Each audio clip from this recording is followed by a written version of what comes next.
Welcome to the Benzo Free Podcast, your home for an honest, straightforward, and personal discussion about anti-anxiety drugs, their effects, and how to deal with dependence and withdrawal.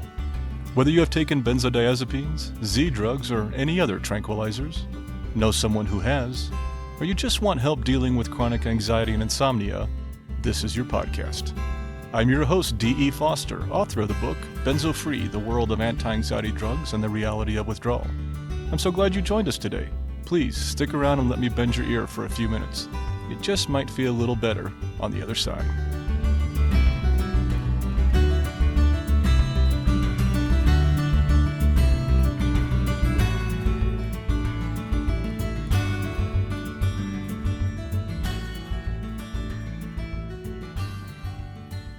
Hello there, this is Dee, and welcome to episode 64 of the Benzo Free Podcast. Welcome back. It's been a couple of weeks and things are pretty good around here. I've been busy with videos for easing anxiety. Those take a little bit of time to put together, and working on some other projects and even helping out a few friends. I hope you are holding up okay with the virus stay-at-home situation, with your benzo situation, and with anything else that you might be facing, during these more difficult and somewhat bizarre times that we are going through right now. I'm going to keep our intro really short because we have a full show today. Also, I will talk more personally with you during the feature section on isolation. But I do want to say thanks for joining us, and thanks to everybody who's been emailing me and commenting on the podcast and commenting on easing anxiety videos lately, and providing such wonderful feedback and encouragement. And I just got to tell you that the outreach has been amazing, and I am very grateful for all that during this time. Thank you. Thank you all so very much. Today our format will include our introduction, which you just heard, as short as it may have been, our spotlight, mailbag, Benzo story, and feature, and even close out with our moment of peace. Yes, we have a full slate today. Today's feature is on surviving isolation. It takes an in-depth look at isolation and loneliness with benzo withdrawal, with chronic anxiety, and with this stay-at-home situation from the COVID-19 pandemic. And we'll talk about a few tips and tricks that might help you manage. I hope you like it. And before we do move on, don't forget we need your help. We need feedback of any kind. I truly love to hear from you. You can provide feedback in 4 ways. Comment directly on one of our podcast or blog posts so others can see. Fill out our feedback form at benzofree.org/feedback. Email us at podcast@benzofree.org, or leave feedback on one of our podcast carriers so others can find us. While you're on the website, don't forget to sign up for our mailing list at benzofree.org/subscribe. And if you want to help support what we do here, you can visit our donations page at benzofree.org/donate. Trust me, every little bit helps. And don't forget, the Benzo Free Podcast is for informational purposes only and should never be considered medical advice. Now, let's move on to our spotlight. In our spotlight section today, we are highlighting a nonprofit organization called BenzoWise Coalition. In my opinion, we can never have enough people, trying to raise awareness of benzodiazepine dependence and withdrawal. And I am so glad to have this new organization as a part of the benzo community. But the truth is, even if the website and official formation of this nonprofit is relatively new, its founder, Patricia Perkins, is not new by any means to the benzo community. I met Patricia through my friend, Dr. Stephen Wright. Patricia was one of the organizers of a mental health summit in Southern California in May of this year. Steve, myself, and a couple other organizers were invited to participate in the event. I was even planning on recording the roundtable discussions for Benzo Free, and maybe even host a live podcast event from the conference. Now, I say I was planning because, yes, unfortunately, due to the COVID-19 outbreak, the event was postponed, along with several other speaking events I had lined up this year. I'm not complaining, well, I guess I am just a bit, but I was really looking forward to this one. Partly because it also included another road trip, and many of you know how I love my road trips. Anyway, through the planning phases for this event, I got to know Patricia better and learned about her work and this new organization. I must admit I was quite impressed. Patricia is a benzo survivor herself, now 7 years benzo-free, but still struggling with some residual symptoms. She has spent several years educating herself about benzos and finding ways to help others every way she could. The organization she founded is Benzo Wise Coalition and can be found at benzowise.org. I've added this site to our resources page on Benzo Free, and there will be a link in our show notes. They have already teamed up with a few other organizations, including the Alliance for Benzodiazepine Best Practices. In fact, fostering alliances with like-minded organizations is one of their primary goals. I'm going to read their mission statement to you so you get a better understanding of their goals and objectives. Their statement reads, quote, "To increase public awareness of the dangerous side effects that may accompany as prescribed long-term or improper use of a class of drugs called benzodiazepines. We intend to lead the fight for a world without benzodiazepine withdrawal syndrome, eliminating patient suffering and saving lives." Now that sounds like a pretty good goal to me, so I have to admit I'm on board. I had my first look at their new website on Tuesday, and I was quite impressed. Professionally designed throughout, clean, easy to navigate, and full of well-researched information. In fact, I hope to write a blog or two for them in the coming months, and I'm hopeful Patricia will do the same for us at Benzo Free. I also plan to have Patricia on the podcast next month, and I think you'll enjoy what she has to say. Please visit their website and check them out. They are welcoming volunteers and donations if you are so inclined. Thanks, Patricia, for creating this new organization, but most of all, for giving back. Take care. Today we have 3 items in our mailbag. Our first question is from Denise in Silver City, New Mexico. Denise wrote the following early this month. She said, "I truly appreciate what you do to help so many of us during our benzo recoveries. I've been having a rough time lately with migraines and TIAs, so we decided yesterday to hold for a bit. I'm under 1 milligram of diazepam, 0.08 milligrams, and it seems like every aspect of my body is rebelling. I've been tapering at 10% every 14 days for a month. Before that, I was tapering at 7.5% every 14 days. Hopefully, I can stabilize soon and get going again. I've been gradually feeling my symptoms going from uncomfortable but tolerable to miserable and unbearable. So my panic and anxiety is heightened. I'm also having separation anxiety from my husband. Usually I'm fairly happy to be home with my animals. COVID-19 is a bit of a stressor. I have a question and hope you can give me your input. If not, I understand. Is it considered safe for most to jump at 0.05 milligrams of diazepam? Blessings, Denise."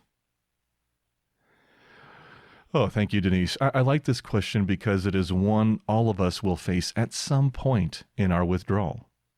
When do we take that last pill? And finally, become benzo-free? Well, as you all know, I first have to preface this with the fact that I am not a medical professional, and I cannot advise anyone on tapering or any changes in their medication. This is something that needs to be determined by you with your physician. But that being said, at some point, we all get to the point of taking that last pill. Denise is asking about a dosage of 0.05 milligrams of diazepam. She reached this level via a liquid taper plan she found on Benzo Buddies. As most of us know, 0.05 milligrams is a very low dose. That is 1/20th of a milligram of diazepam. They don't get a lot lower. But does that mean it is time to jump? When topics such as this come up, I always like to refer to the expert as a foundation. So let's see what Professor Ashton has to say about this in her manual. The professor said, quote, "Stopping the last few milligrams is often viewed as particularly difficult. This is mainly due to fear of how you will cope without any drug at all. In fact, The final parting is surprisingly easy. People are usually delighted by the new sense of freedom gained. In any case, the 1 milligram or 0.5 milligram diazepam per day which you are taking at the end of your schedule is having little effect apart from keeping the dependence going. Do not be tempted to spin out the withdrawal to a ridiculously slow rate towards the end, such as 0.25 milligrams each month. Take the plunge when you reach 0.5 milligram daily. Full recovery cannot begin until you have got off your tablets completely. So, according to Ashton, anything below 1 milligram of diazepam is a good time to jump. Since Denise is at 0.05 milligrams, she is well below that number. Now, while I understand what Ashton says about full recovery cannot begin until you are off the meds completely, I do think some healing, in my opinion, has already started. Your body has had to adjust to each reduction in dosage, no matter how small. And each time it has adjusted, some healing has occurred. Sure, you cannot be fully healed until you are benzo-free, but I do believe healing is happening throughout your taper. It just makes sense. This is a decision to be made with your doctor, and no one should be rushed in this decision. Denise wrote back to me after I asked her for permission to share her email, which she agreed, and she said she is going to wait a bit before she jumps. She said that she was in a quite intense wave of symptoms, along with a type of grieving process about her taper. She said she was making peace with it, but that she chose for now to delay her last dose. And I have to admit, I think her decision comes from a place of wisdom, from a place of education, and even a true understanding of the process she is going through. This comes back to the same principle we've spoken about 100 times on this podcast. When it comes to benzo withdrawal, everyone is different. Denise knows what her body and mind can handle at this time, better than anyone else, and she is managing and adjusting her taper accordingly. And I think she's going to be just fine. Thanks for the question, Denise. Our next item is a comment from someone who I have chosen to keep anonymous. You'll understand why in a minute. Since she wrote this comment publicly on one of our podcast posts, it is one I can share here and one I wanted to address today in the podcast. This person wrote the following. Klonopin is a sedative hypnotic that is also used for the treatment of epilepsy and severe panic disorders. It is usually manufactured and consumed in the form of tablets. Having an idea about how the drug looks like can help to identify if a loved one is abusing Klonopin, and can also help to prevent potential abuse. Usually, it is available in the form of an orange, blue, and white pill, with a large K engraved in the middle.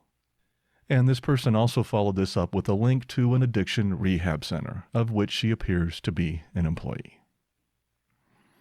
So, well, first of all, and I say this with all due respect, if this woman had listened to our podcast, she might have realized that this was perhaps not the right audience for her message. First off, I must admit, I had a snarky response in mind for this one, but the truth is, that's not really me, nor is it benzo-free. I love all feedback, and I promise to be respectful to each and every person who sends something in. So here is my more tempered response. Obviously, some of the info she shared is a bit basic for most of our audience. I took Klonopin for 12 years, so I think I remember what the pills look like. But the main reason I mention her comment here is the part about abuse and rehab. I wrote this person back a very respectful email, inviting her to have a further discussion via email with me, and making it clear that most of the people we work with are dependent, not addicted, and have not abused these drugs. Now, I didn't hear a reply directly to that email, but she has posted again since then, and I've had to take some action on that post and remove it. But that's not my point here. Let's go back to the whole thing about rehab. Now, I am not about to say that rehab centers are always a bad idea for benzo withdrawal. There are some that are specifically designed for the unique situation benzos present. And some of those may be effective. I don't know. But I do know that most people I have worked with through Benzo Free who have experienced rehab for benzodiazepines have had a very difficult time of it, and most of them regret the decision. Most rehab centers are focused on drug addiction and not dependence.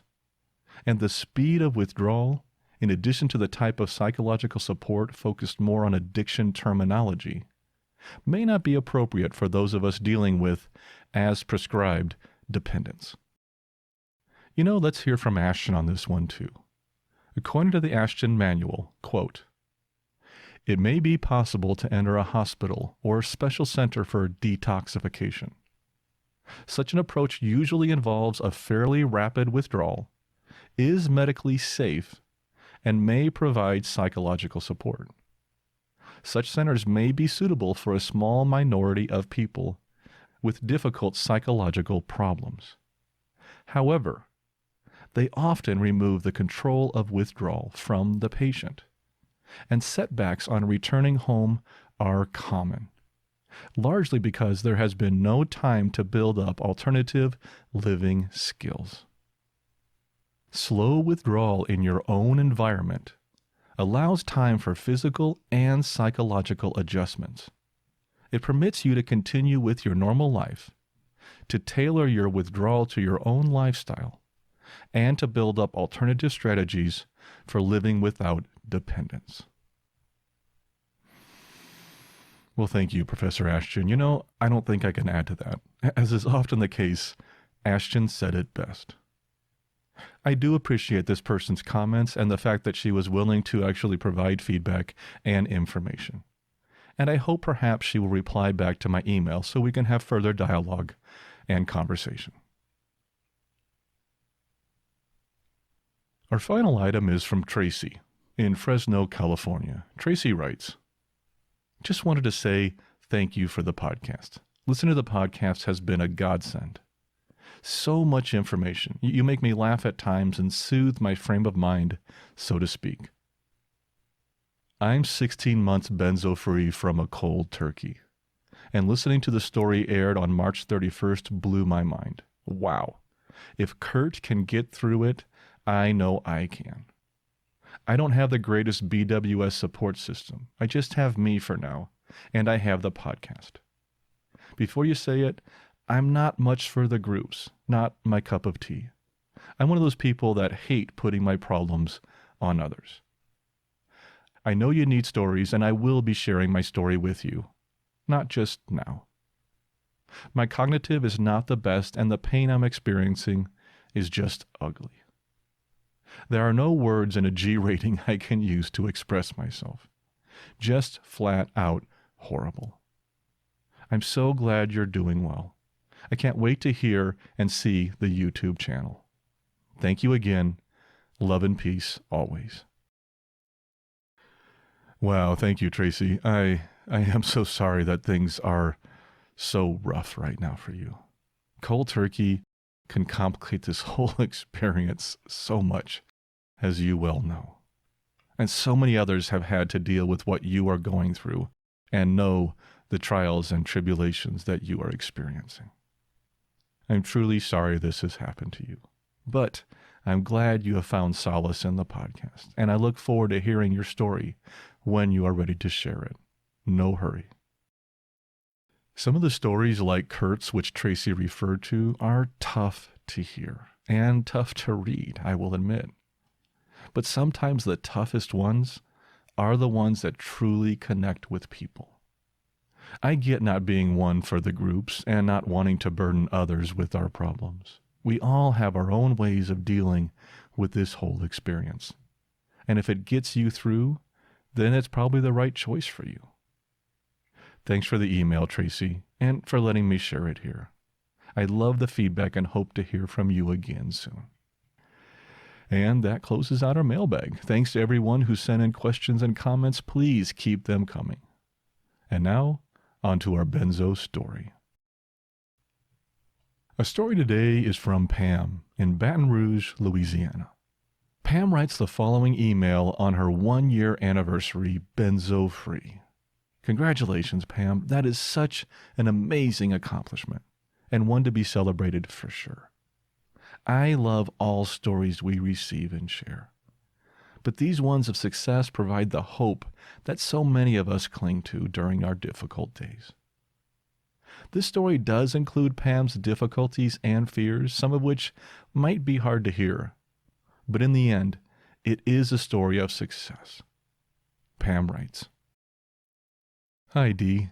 I wanted to touch base with you to give you an update on me since my last email.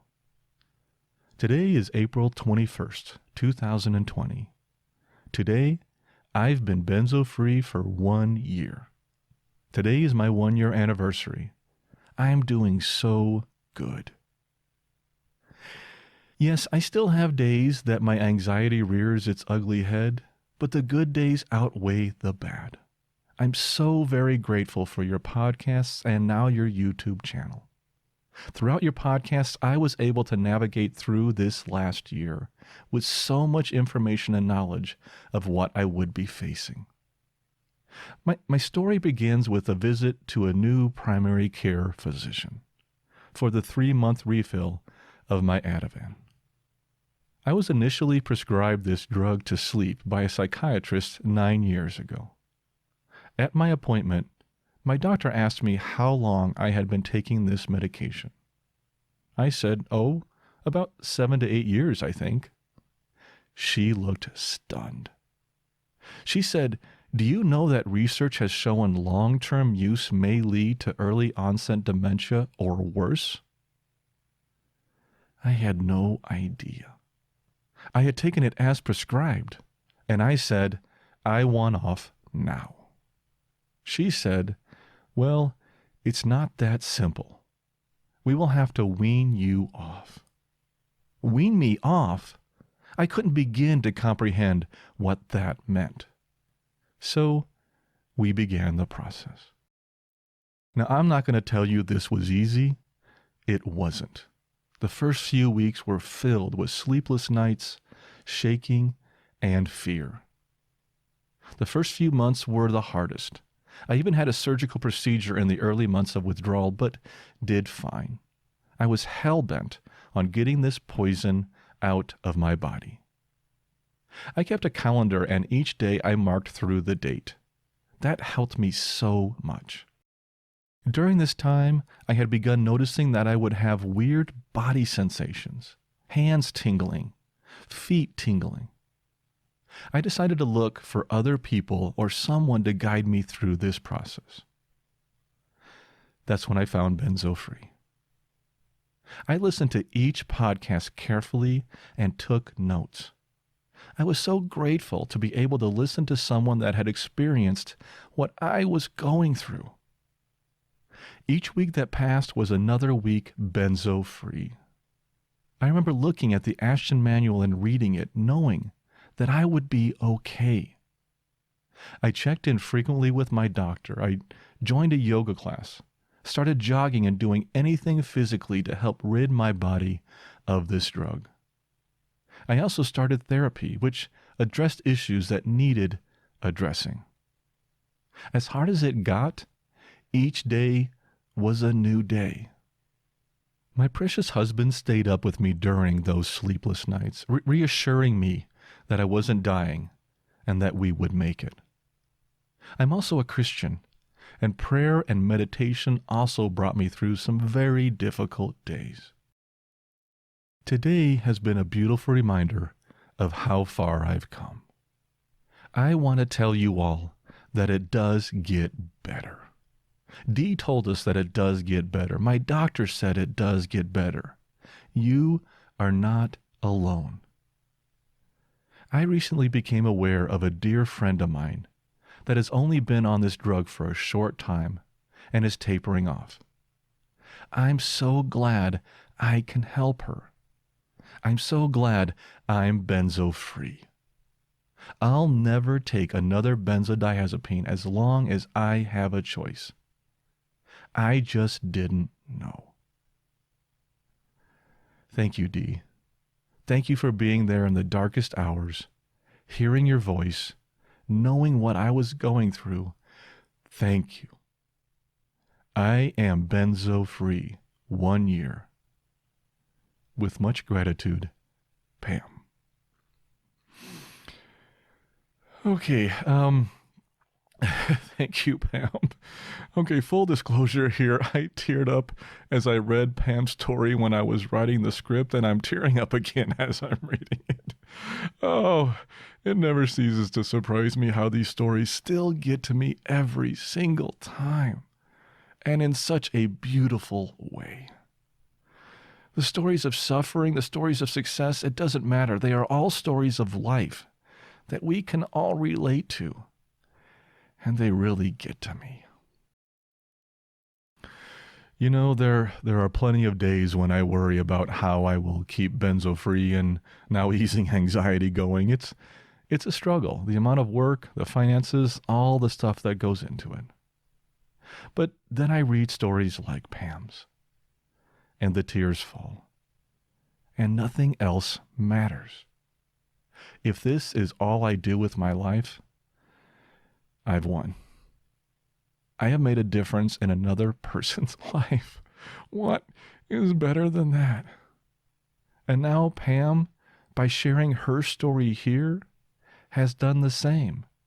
And by helping out a friend, she has now made a significant difference in another person's life. Pam, your story, your words of encouragement will help others. I guarantee it. You have made a difference, and we thank you for that. Pam also mentioned about early onset dementia being linked to benzos. Now, I realize that comment may have triggered a few of you, and I wanted to respond to it. There is some evidence that long-term use of benzos may, and I want to emphasize may, increase the risk of dementia and or Alzheimer's in some patients. But the studies are far from conclusive, and this is far from a direct link. Please remember that the risk of early onset dementia is already extremely low in the general public.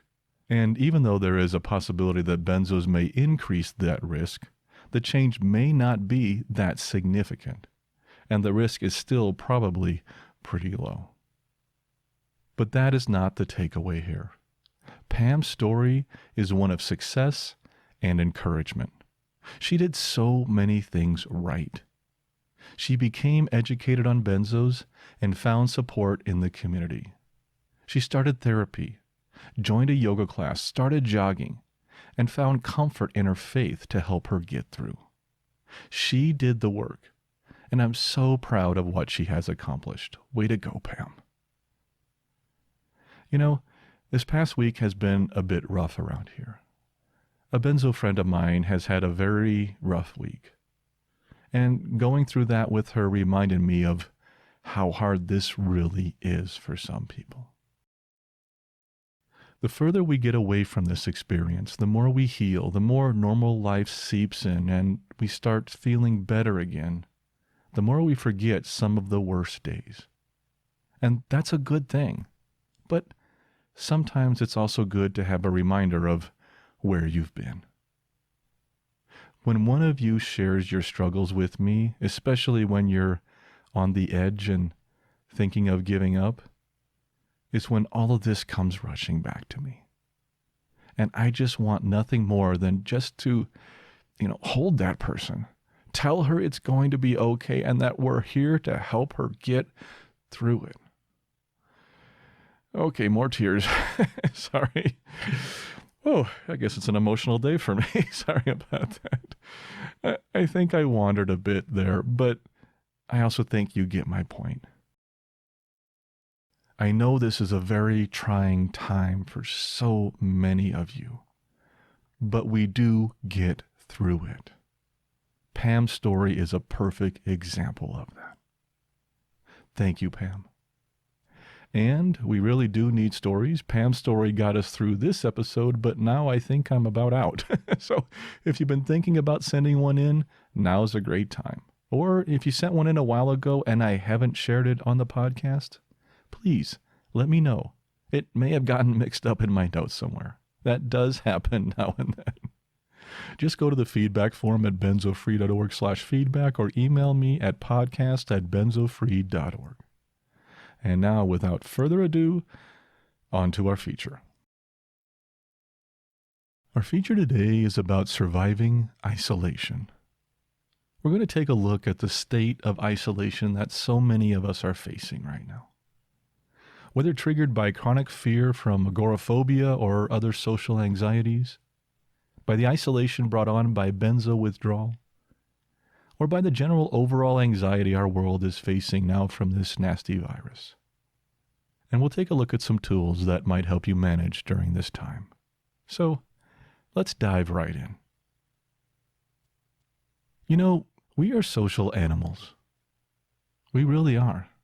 A human infant will die without comfort and affection, even when given the essentials like food, water, warmth, and shelter. In prisons all around the world, the most common punishment for severe behavior is solitary confinement, also known as the hot box, the hole, AGSED, lockdown, shoe, slot, pound, block, cooler. Yes, Google does come in handy when I research these features. But as you might have expected, solitary confinement is not without controversy, since its use can cause detrimental psychological effects, often compared to that of physical torture. In the conclusion of a 2018 review from the University of California, Santa Cruz, published in the Annual Review on Criminology, author Craig Haney stated the following about solitary confinement in prisons. Quote, "The harmful effects include a range of psychological and physical maladies. In recent years, new insights about the fundamental human need for meaningful social contact and for caring human touch provided important theoretical dimensions to an already existing and widespread appreciation of the adverse medical and psychological consequences of isolation and social exclusion." So, I think from that study and many others like it, it's quite apparent that social isolation, especially extended social isolation, can lead to physical and psychological harm, and can even lead to death. You know, in hunter and gatherer times of human evolution, one of the most severe of all punishments was banishment from the tribe. Whether we like to admit it or not, we need social interaction. It is a human need, just like food, water, and shelter. Now, some of us may desire more of it than others, but in the end, we all need some of it. You know, let's take a brief look at a couple movies. Do you remember the movie Castaway with Tom Hanks? Maybe it's before your time, but if not, in this movie he is stranded on a deserted island and has to learn to live alone for a very long time. He even paints a face on a volleyball and calls him Wilson, just to have any semblance of human companionship. But there's another movie, an even more recent movie, that I think is even a better metaphor, and that is the movie Passengers. Now, I must provide a spoiler alert here. If you haven't seen the movie and want to, you might want to skip the next few minutes of the podcast. Just want to let you know, you've been warned. Now, for those of you who haven't seen it, let me catch you up real quick. The year is 2343 and the spaceship Avalon is on its way to a distant star system, 60 light years away.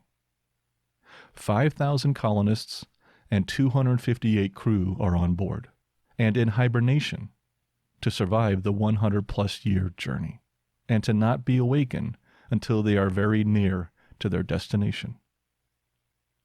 Now, 30 years into the journey, an asteroid collides with the ship, causing a malfunction in the computer, thus awaking one person, and only one, played by Chris Pratt. There is no way for him to return to hibernation, and yet there is still 90 years remaining of his journey. and all that time he will be alone. Now, this is a modern retelling of the classic deserted island tale, with a few exceptions. Pratt does have all the basic necessities he needs for life, so he doesn't have to worry about food and shelter.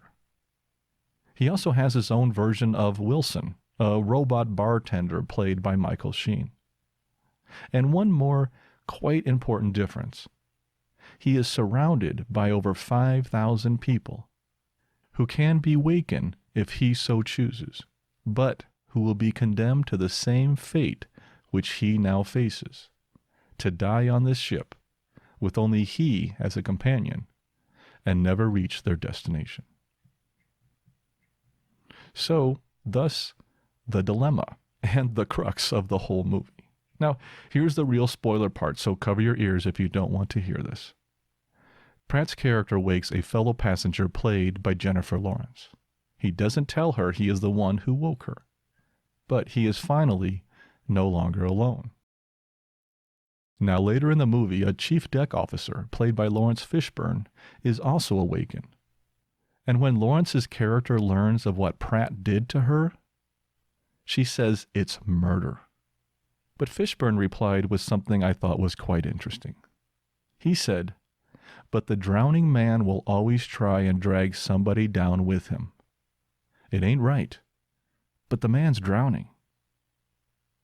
Now, I'm not about to dive into the moral implications of Pratt's dilemma, but it is a perfect metaphor to help me make my point here. Pratt was sentenced to solitary confinement for life. He would never talk to another living human being again. A sentence that was to some degree worse than death. Now, I shared with you the story of the movie Passengers today because there is some similarity here to Benzo Withdrawal. First off, this event happened to Pratt's character. He didn't do anything to cause it or deserve it, much like so many of us in Benzo Withdrawal. And second, we too are often surrounded by thousands of people out there, outside the walls of our homes. But we so often can't talk to any of them. Perhaps the movie is not a perfect metaphor, maybe not even a good one, but I thought of both of those movies as I wrote my script today, and I thought it might be good to include them just to try to emphasize our insatiable need for human contact. Whether you notice it or not, it's there. And when we don't have it, we suffer.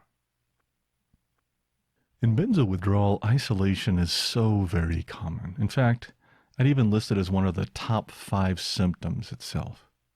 I have corresponded with so many of you out there who have said how isolated, how alone you feel during this process. Some of you have even written to me and said that I am the only person you can talk to about this, and it breaks my heart every time.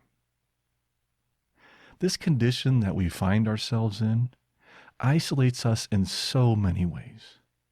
We are often in pain, and thus we don't feel like seeing or talking to other people. We can have severe agoraphobia or other social phobias, which also keeps us away from others. We have a condition, this withdrawal, that is all-encompassing in our lives. But so often, others don't believe you, or at best, won't ever truly understand, as I mentioned earlier. And we can't help but want to talk about it. But others may not want to hear it, at least not for the 48th time. I mean, I have no clue the number of times that I started out my morning conversation with my wife talking about my symptoms. What are the new ones today? How are the old ones doing today? What do I think might be causing them today? And even, how long do I think they might last? Why she is still with me, I don't know, but I am grateful every day that she is. And now, with the coronavirus, this COVID-19 thing, the rest of the world is starting to understand, at least to some small part, what our isolation has been like. It's not the same, but it's a taste of it. And I'm amazed at how many people are asking me how they can cope. Now, I've mentioned this before, but it appears that those of us who have survived this benzo thing and started to heal on the other side, we are now somewhat the experts. We are now the ones who have been through this and are now equipped perhaps more than anyone else to help those around us to find peace amidst this newfound isolation. And for those of you who are in the early or mid stages of benzo withdrawal with extreme sensitivities to anxiety, fear, and physical symptomology right now, I am truly sorry. This is indeed a perfect storm for you. And I can't imagine what the combination of these two events is like. Now, we all know that isolation is a part of benzo withdrawal. It's a part of social phobias. It's a part of COVID-19. But that leaves us just one question. What can we do about it? How do we manage it? You know, one of the double-edged swords in modern society is that of digital media, the internet. It solves a lot of our problems, and it also causes a lot of others. Like any tool or invention, it's all in how we use it. Now, with the onset of this recent pandemic, the good of the internet has truly come into light. It's allowed us to have some semblance of social interaction when we are unable to connect face to face. It's also allowed teachers to continue teaching children at home. It's allowed many workers to continue working at home. It's allowed us to communicate and update family, friends, and colleagues. It's even allowed me to research, publish videos and podcasts, and communicate one-on-one with many of you. The internet has been a godsend during this difficult time, and I know things would be much harder without it. This is a tool, and there's no better time than now to make use of it. Use it to communicate with others. Use it to help keep the depression demons at bay. But as I said up front, digital media is a tool, and it's all in how you use it. And this tool does have its downside too. Once the pandemic lifts, once we can get back out there safely and communicate one-on-one with each other, we need to do so as best we can. Virtual communication is not a substitute for in-person interactions. And we can't let this change become our new normal entirely. We were already well on that trend, and it's only going to be amplified by recent events. As with any tool, we need a balance. Okay, enough of digital media. Let's talk about other tools. With benzo withdrawal on top of our stay-at-home orders, we need tools to help us manage our isolation more than ever. There are many factors that come into play when dealing with isolation. FOMO, or fear of missing out, is a big one. But actually, that is one of the rare benefits of the pandemic. We're not missing out on much right now since everyone is pretty much staying at home. But back when it was just our benzo withdrawal and not COVID, this was a serious issue for many. Many of you have shared with me that you felt that this benzo experience has stripped from you quality time with friends, with loved ones, with colleagues, and that you have missed out on months, even years of your life. But, one thing to remember when it comes to FOMO is that most of it is an illusion. How often have you felt the insatiable urge to attend a party, which you weren't initially invited to? Only at the last minute you did get invited, and you attended. Yet, while you were there, you slowly realized that you weren't missing that much. One of the key flaws of humanity is that the grass is always greener on the other side of the fence. We want what we can't have, and we often think what we can't have is far better than it truly is. The truth of FOMO is this: we're rarely missing out on anything all that grand. Another aspect of isolation is boredom. This is a big one, but it's also one with a variety of solutions. When we are alone, our outlets for entertainment are somewhat limited. There's TV, movies, books, internet, etc. But anything that takes more than one person may not be available to us. Unless, of course, we connect with somebody online. And that's exactly what my wife and I have done a few times. We have played games via FaceTime with a few of our single friends during this time of stay at home. It's not quite the same, but it's still entertaining. And even though we have each other, our single friends are alone during this difficult time and are going a bit stir-crazy. And together we found some companionship by having these virtual parties. But one of the most obvious options when you are bored and isolated is that of bettering yourself. Have you ever wanted to learn a language? Hey, this is the perfect time, and it can be quite easy. I have the Duolingo app on my phone, and I've been brushing up on my French now and then when I have time. Another thing you can do is home projects. Is there a better time to do that spring cleaning of the garage if you have a garage? Or if you're in an apartment, how about cleaning your apartment? Or build that shoe rack you've been wanting for the closet. Fix that leaky faucet. Knit a sweater. Or if you don't know how to do those things, learn.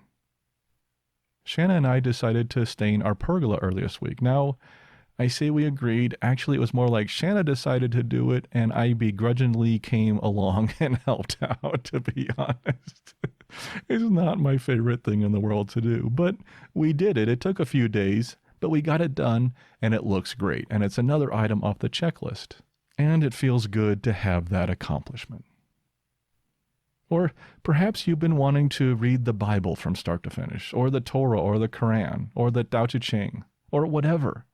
Or understand quantum physics better, or the universe, or supernovas, or business marketing, or organic farming, or anything that strikes your interest.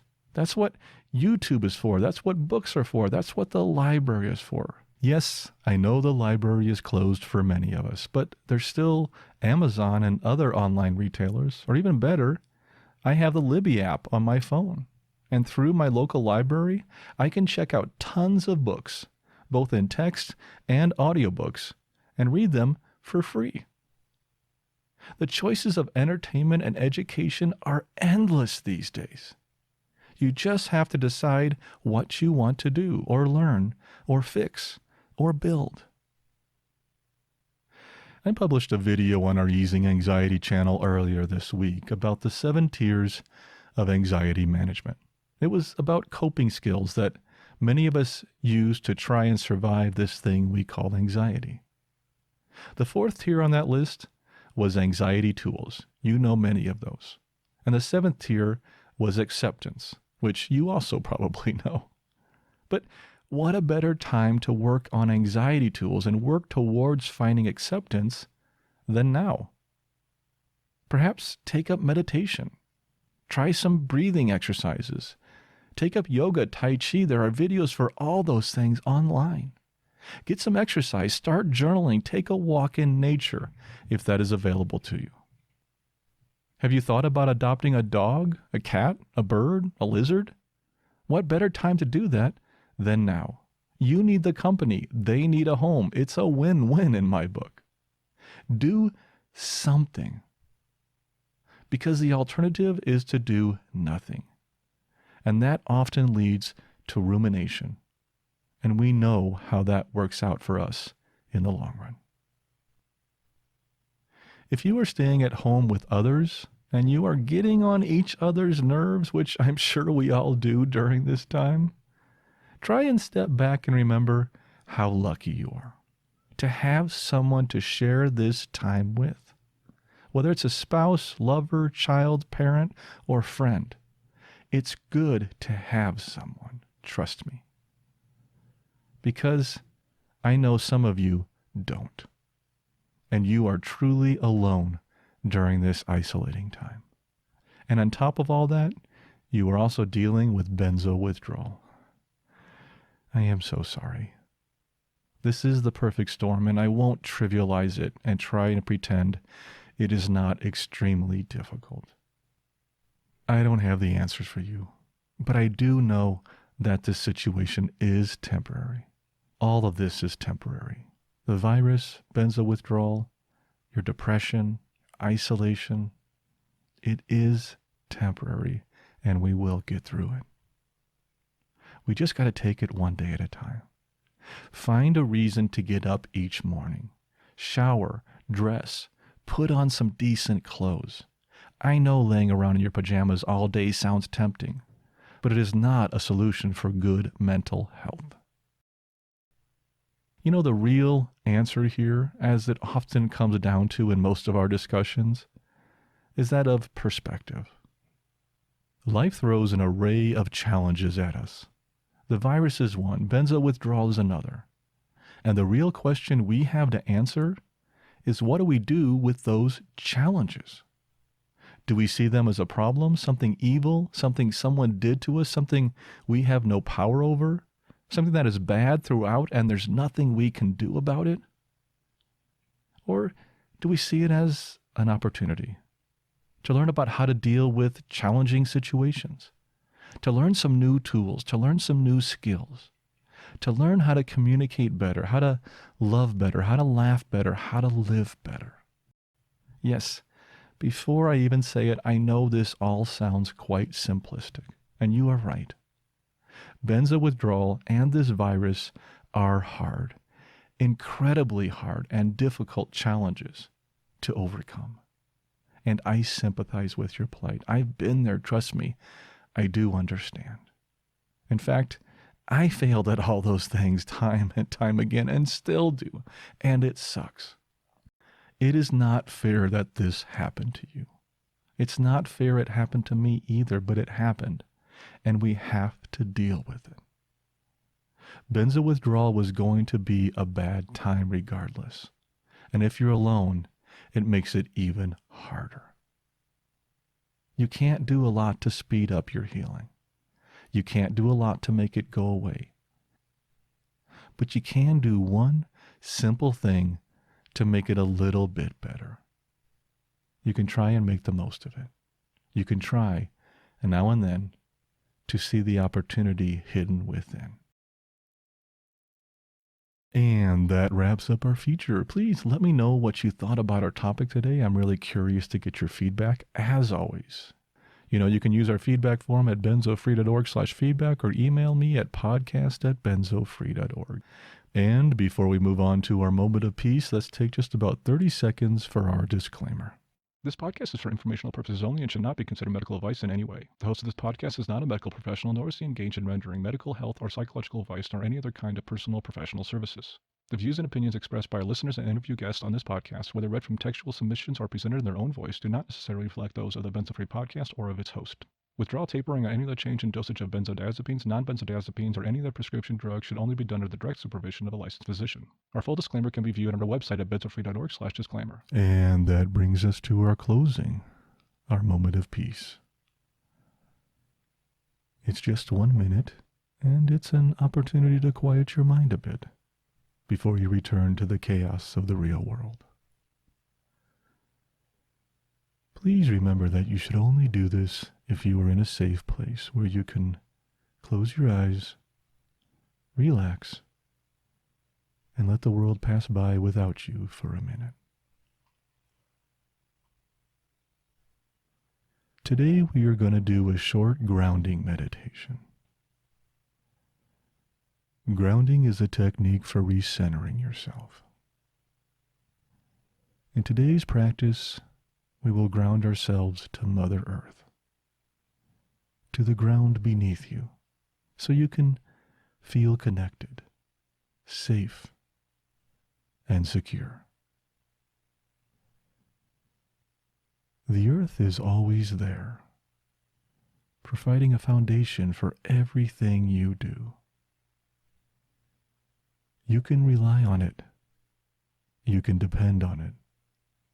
You can trust it. This meditation can be performed anywhere, but the ideal position is the standard seated position, in a quiet place, straight back, and your knees slightly lower than your hips. You can use a pillow for that if it helps.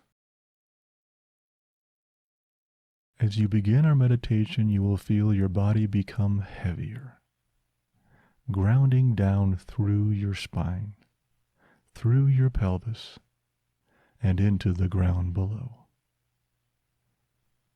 If your mind wanders, just bring it back to the sensation of being supported by the earth. Let's get started.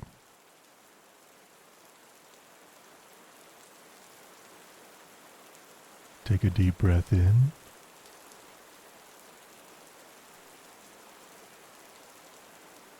Hold it for a second and let it out slowly.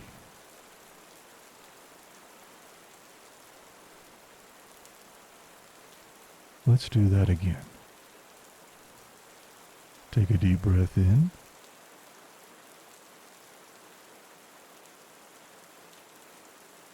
Hold it for a second and let it out slowly along with all the stress of the day.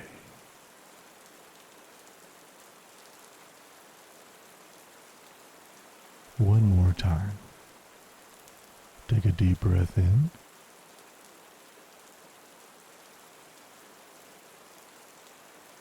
Hold it for a second and let it out slowly, relaxing your entire body.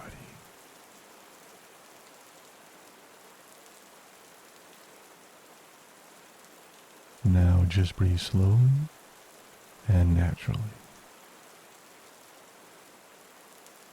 And focus your attention on your connection to the ground beneath you. If your mind wanders, which it will, just gently bring it back to this connection. No judgment at all.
Our next episode is episode 65, and it will be released May 15th.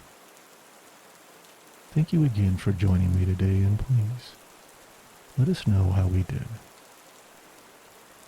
Keep calm, taper slowly, and take care of yourself. I'll see you next time.